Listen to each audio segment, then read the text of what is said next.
Hello guys, कैसे हो सारे। उम्मीद करता हूँ बढ़िया होगे आप सभी लोग। तो आज की वीडियो में बात करने वाले हैं एक बहुत इंपॉर्टेंट चीज़ के बारे में कि एक ऐसा कॉलेज अगर आपको चाहिए है, दिल्ली यूनिवर्सिटी या कोई भी कॉलेज आपको चाहिए, स्टेट का कॉलेज चाहिए है, तो उसके लिए आपको कौन सा एग्जाम है जो देना पड़ेगा। अगर आपको इंजीनियरिंग करना है या साइंस स्ट्रीम से हो तो आपको कौन सा एग्जाम देना पड़ेगा। तो आज की वीडियो में सब कुछ डिस्कस करने वाले हैं। सीयू सेट क्या होता है, ड्यू दिल्ली यूनिवर्सिटी के अगर आपको कॉलेज में जाना है तो क्या करना पड़ेगा, और ड्यू जेट क्या होता है, सब एक एक करके मैं आज आपको एक्सप्लेन करके बताऊंगा। तो वीडियो को पूरा मैं आपको बताता हूँ सीयू सेट के बारे में। CU CET basically common entrance test होता है, कॉमन एंट्रेंस एग्जाम होता है जो कि बहुत सारी 13-14 सेंट्रल यूनिवर्सिटीज मिलकर एग्जाम को कंडक्ट करवाती हैं। ठीक है, तो ये एग्जाम हर साल होता है। 12th के बाद में आप इस एग्जाम को दे सकते हो, और ये एग्जाम का सिर्फ एक मकसद होता है कि आपको कॉलेज एडमिशन में, अगर कॉलेज में एडमिशन चाहिए तो आपको ये एग्जाम देना जरूरी होता है। ठीक है, अब जैसे मान लो मैं बात करता हूँ दिल्ली यूनिवर्सिटी के कुछ कॉलेजेस ऐसे हैं, अगर आपको साइंस बैकग्राउंड से हो तो आपको एक एग्जाम देना चाहिए जिसका नाम है CUCT। अब कई बार लोग पूछते हैं कि CUCT क्या है और ड्यू जेट क्या है। मैं क्या करके सब बता रहा हूँ।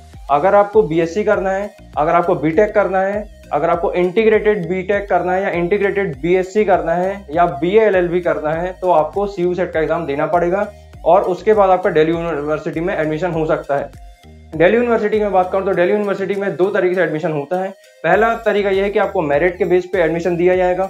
मेरिट के बेस पे कट ऑफ निकलती है हर एक कॉलेज की। उसके बाद फिर वो 8 से 9 राउंड टोटल राउंड रहते हैं कट ऑफ के। ठीक है, आपको अपने कट ऑफ के हिसाब से जो भी आपका मार्क्स है उसके हिसाब से कॉलेज भरना पड़ता है, कोर्स सेलेक्ट करना पड़ता है, और आप ऑनलाइन उसके बारे में आप भर सकते हो। उससे फिर आपको एडमिशन के बारे में आप सारी डिटेल भर सकते हो। और मैं बात करूं जैसे दूसरे तरीके वो है कि एंट्रेंस का एग्जाम। एंट्रेंस एग्जाम क्या होता है, CUCT मैंने आपको बताया, CU कॉमन एंट्रेंस टेस्ट आपको देना पड़ेगा।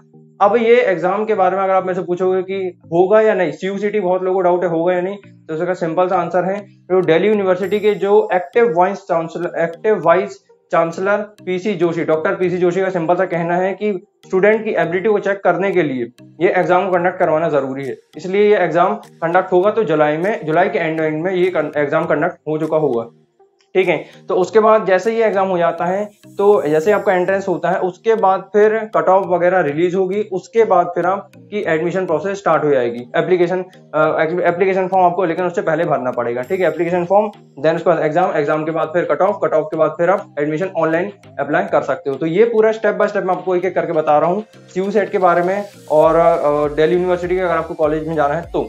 ठीक है, जैसे आपको BSc करना हो, जैसे BSc करना हो, चाहे BTech करना हो, तो उसके लिए आपको CU सेट का एग्जाम देना पड़ेगा। और अगर मैं बात करता हूँ BA, BBA, BMS, BFI, इसके लिए आपको एक एग्जाम देना पड़ेगा जिसका नाम है ड्यू जेट, है ना। अगर आपको जैसे मान लो दिल्ली यूनिवर्सिटी के कुछ कॉलेज ऐसे हैं जिसमें आप कॉमर्स या आर्ट्स ह्यूमैनिटीज कोई भी स्ट्रीम से हो तो आपको ये एग्जाम आपको देना पड़ेगा ड्यू जेट। अगर आपको BBA करना हो, BMS करना हो, BFI करना हो तो उसके लिए ये कोर्स इंपॉर्टेंट होता है।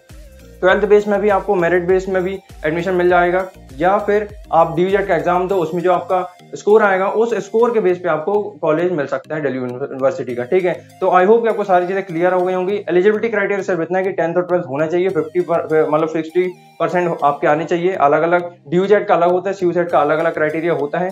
ठीक है, और जैसे मैं बात करूं डॉक्यूमेंट वगैरह की, जब आप जब राउंड चलेंगे क्या बोलते हैं कट ऑफ के, तो उसमें काउंसलिंग में आपको सिर्फ डॉक्यूमेंट सबमिट करना है। डॉक्यूमेंट में क्या आ गया, आपके फोटोग्राफ, जो भी आपके 10th की मार्कशीट है, जो 12th की मार्कशीट है, आपका जो सर्टिफिकेट है, कास्ट सर्टिफिकेट है। ठीक है, और जो भी डिटेल्स मैं आपको आने वाले वीडियो में बता दूंगा क्या क्या और एग्जैक्टली उसमें लगेगा। तो ये सब बेसिक चीजें जो कि उसमें रिक्वायरमेंट पड़ेंगी, तो ये सब आपको उसकी वेबसाइट में CUCT या du.in करके जो वेबसाइट है उसमें, ऑफिशियल वेबसाइट में आपको पता चल जाएगा। du.ac.in करके वेबसाइट है, उसमें भी आप ये सब चीज कर सकते हो, और ये उसी में मतलब ये सब काउंसलिंग वगैरह होगी। तो दोनों काउंसलिंग अलग होती है, मेरिट की काउंसलिंग अलग होती है और एंट्रेंस की काउंसलिंग अलग अलग होती है। ठीक है, तो इसमें आपको कंफ्यूज नहीं होना। ठीक है, तो जैसे आपका रिजल्ट आएगा, और क्लास 12 की मैं रिजल्ट की बात करूं तो क्लास 12 का रिजल्ट हर हालत में 31 जुलाई तक आ जाएगा। उसके बाद फिर आप अपने कॉलेज के हिसाब से आप अप्लाई कर सकते हो, है ना। और JEE मेंस की अगर आप तैयारी कर रहे हो तो उसके लिए भी अगस्त में शायद तक आपके एग्जाम हो सकते हैं, JEE या नीट के।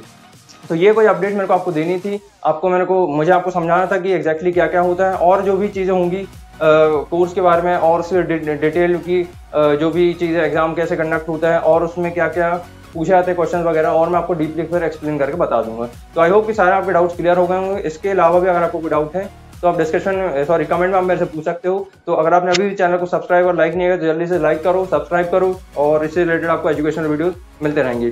तो मिलते हैं अपन नेक्स्ट वीडियो में, तब तक के लिए bye bye, take care, thank you so much.